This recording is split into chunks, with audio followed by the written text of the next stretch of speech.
All right, so to get started here, I just want to talk a little bit about how we're going to approach adding real time communication to our note taking application. Basically, in order to add real time communication, we need to use something called WebSockets. So, to explain what WebSockets are exactly, let's think about the way that communication normally happens in a full stack application, right? We have our front end, right, which is written in React here. And we have our backend, which includes, of course, our server, our database, all that kind of stuff. I'm just going to draw the server for simplicity's sake here. Now, in general, the server here is pretty static. Now, this isn't always the case, of course, right? You can have servers that automatically will run certain tasks regularly, such as, cleaning out your database, that kind of stuff. But in general, the server is pretty static, right? It contains the logic that prevents the front end from just manipulating data in whatever way it wants to. Now, the only changes that happen on the server are usually triggered by the front end. So the front end will do something like create a user, right? So it'll say something like post/users, and this is just an example here. It could also create a note in the case of our application here.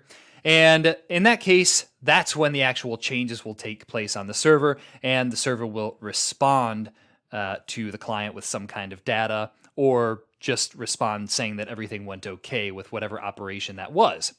The way that data is loaded from the server initially, we already pretty much know what that looks like. The front end will just send a request to the server saying, hey, I want all of the users, or I want all of the notes, or I want this specific note, right? Something like that. And the server is then going to respond with that data that was requested, if, of course, the person who's making that request has access to that data. All right, now one thing to notice here is that the communication between our computer and our server, and let me just delete all of these here so that we have our computer and server back.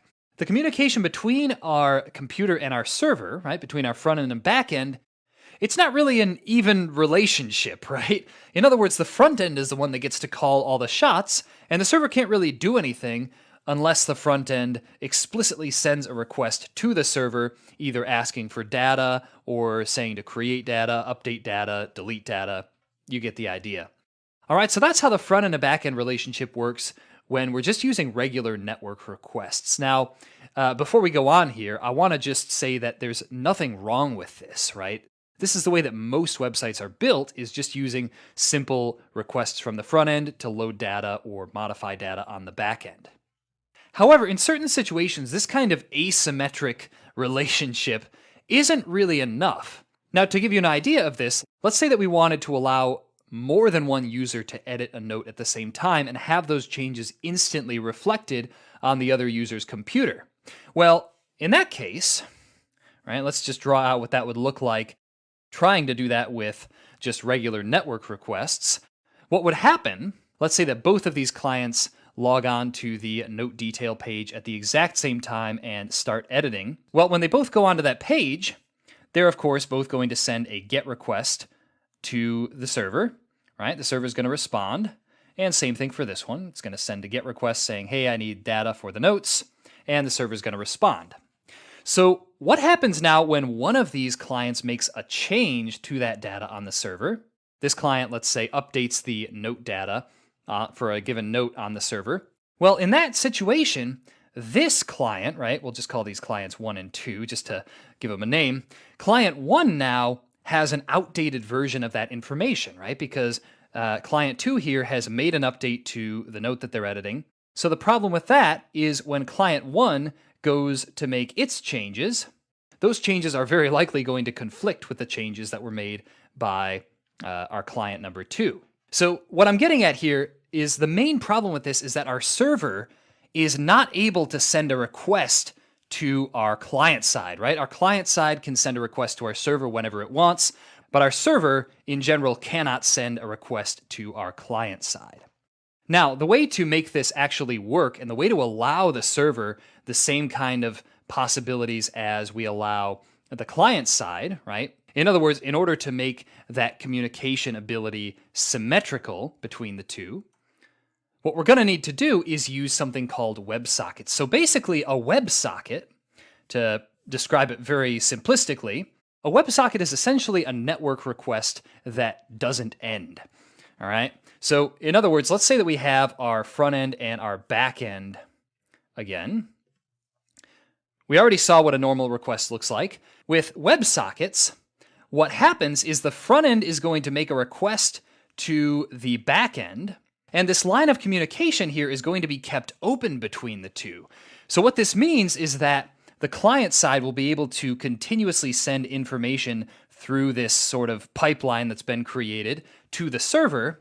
But the server, this is the really important part here, the server will now be able to send information back to the client side. So again, this creates a sort of information or data pipeline between the front end and back end that both sides can send data through. So knowing what we know now, just kind of having a basic idea of WebSockets and what they do, let's take a look again at the situation that I described with two users both working on the same node at the same time. All right, with user 1 here, all right, we're just going to call this client 1 and client 2. All right, and let me just draw the bases for those computers there. So for clients 1 and 2, let's say that they both log onto the server, and instead of just making a regular request to the server saying, hey, I want to load the data for this note, both of these clients are going to create this WebSocket connection, right? This data pipeline directly to the server. Right? When they first make that connection, the server is going to immediately send the data back, right? Send the initial note data back to both of our clients. And after it does that, that connection is still going to be there, right? It's the WebSocket connection is still going to be open. Now, what this means is when, let's say our client 2 makes a change to a note, it's going to send those changes through this pipeline to our server. Once our server gets those changes, updates the database accordingly, and has that updated data, it can send that updated data to client 1, and client 1 will now have data that's in sync with client 2. So the moral of this is that WebSockets make this kind of real-time communication between multiple clients possible. Right? This is the same kind of thing that happens when you play multiplayer video games online, when you edit Google Docs, when you're working on a Trello board together, when you're drawing something out in software like Figma with other people. These WebSocket things are what make all of that possible. So anyway, hopefully this has all made sense. And we're going to be seeing, of course, how to integrate WebSockets into our note sharing application so that what we just described here will work. So I hope this has been informative for you, and I'd like to thank you for viewing.